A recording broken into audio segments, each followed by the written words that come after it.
Bahkan kalau saudara memperhatikan ibu bapak, apa yang disampaikan oleh para penulis Alkitab, baik mulai dari kitab perjanjian lama sampai dengan kitab perjanjian baru, dalam sesi ini terkhusus saya beritahu apa kata para penulis kitab suci perjanjian baru tentang darah anak domba. Kitab Roma memberitahukan kepada kita bahwa oleh darah anak domba maka kita beroleh keselamatan. Kita baca Roma 3 ayat 25. Jika Kristus Yesus telah ditentukan Allah menjadi jalan pendamaian karena iman dalam darahnya. Hal ini dibuatnya untuk menunjukkan keadilannya, karena ia telah membiarkan dosa-dosa yang telah terjadi dahulu pada masa kesabarannya. Jadi kenapa dosa-dosa seolah-olah berkuasa atas umat manusia sejak kejatuhan Adam dan Hawa? Karena kesabarannya ibu bapak. Tuhan sangat sabar. Dia menanti dan menunggu manusia berbalik. Dan tibalah waktunya.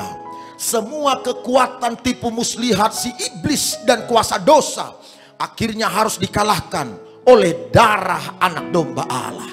Karena itu ibu bapak saudara-saudara, kita semuanya yang sering sekali merasa kita masih jauh dari Tuhan, kita masih berdosa, kita masih tidak berdaya menghadapi godaan, kita tidak berdaya menghadapi kekuatan iblis. Berita baiknya hari ini, melalui kematian Kristus di kayu salib, dosa telah dikalahkan oleh darah anak domba Allah. Karenanya taruh iman dan percaya saudara terus menerus kepada peristiwa di kayu salib, di mana darahnya tercurah demi menyelamatkan kita semuanya, demi membenarkan kita semua. Walau kita tidak benar, kadangkala perbuatan tidak benar yang kita lakukan, kita ingin melakukan hal-hal benar sesungguhnya ibu bapak, tetapi apa yang kita inginkan justru yang kita lakukan adalah sebaliknya dari yang kita inginkan. Kita ingin melakukan hal benar, mengerjakan hal benar, tapi ada kalanya kita lalai, kita abai, kedagingan kita tanpa kita sadar, tiba-tiba kita melakukan apa yang bukan merupakan keinginan kita. Taruh iman saudara kepada salib Kristus, dosa telah dikalahkan, sehingga oleh iman kepada darah Kristus di kayu salib, dosa tidak lagi berkuasa atas kita, dosa tidak lagi mengendalikan kita, kita tidak lagi terbelenggu oleh Kristus yang tergantung di kayu salib.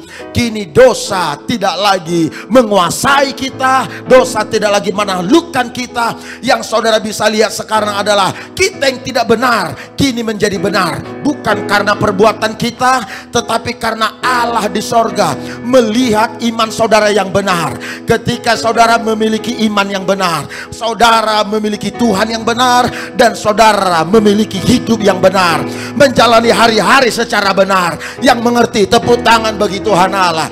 Jadi benar tidaknya saudara tidak lagi dipengaruhi oleh perbuatan saudara, benar tidaknya saudara di hadapan Allah tidak lagi ditentukan oleh apa yang saudara kerjakan sehari-hari, benar tidaknya saudara semuanya ditentukan oleh kepada siapa saudara beriman, kepada kebenarankah, kepada salib Kristuskah. Hal benar yang dilakukan oleh Kristus di kayu salib itu, yang saudara percayai itu, yang ada di dalam hati dan pikiran saudara itu, itulah yang dilihat Allah dan menjadikan saudara benar di hadapannya. Yang mengerti sekali lagi tepuk tangan bagi Allah.